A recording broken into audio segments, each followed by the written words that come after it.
Foundations of Amateur Radio. As a new amateur, one of the initial perplexing issues you're confronted with is setting up your first radio to talk to the local repeater. The question is so common that it's almost an invisible rite of passage to a new licensee.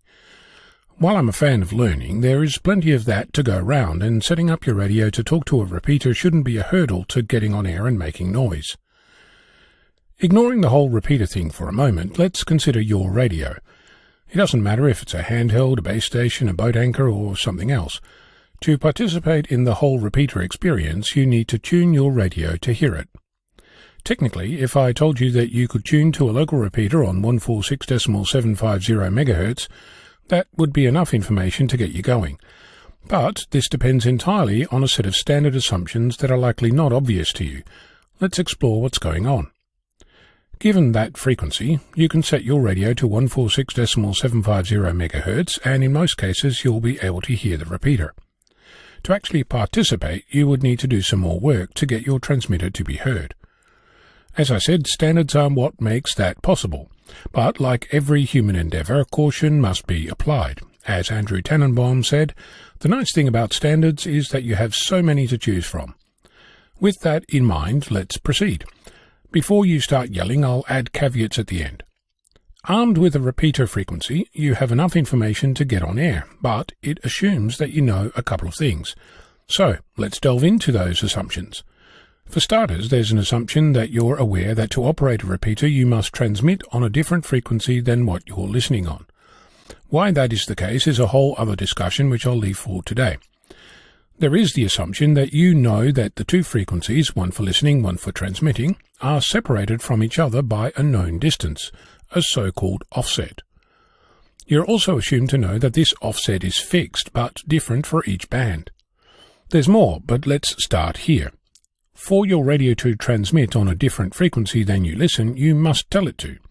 In many cases, tuning your radio to a so-called repeater frequency will already do this for you, but not always.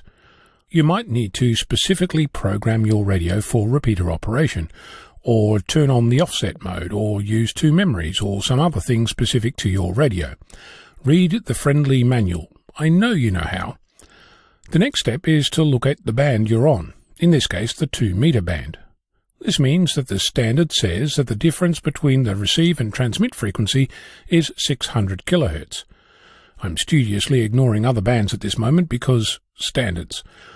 At this point, you know that your radio should be tuned to 146.750 MHz. It should be in repeater mode, and the offset should be 600 kHz.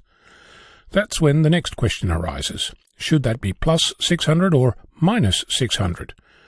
Guess what? Another standard.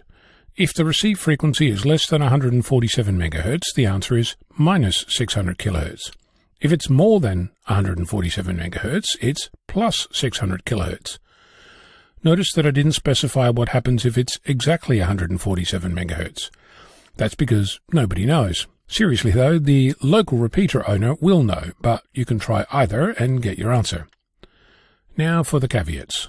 Let's start with the 147 MHz crossover exception.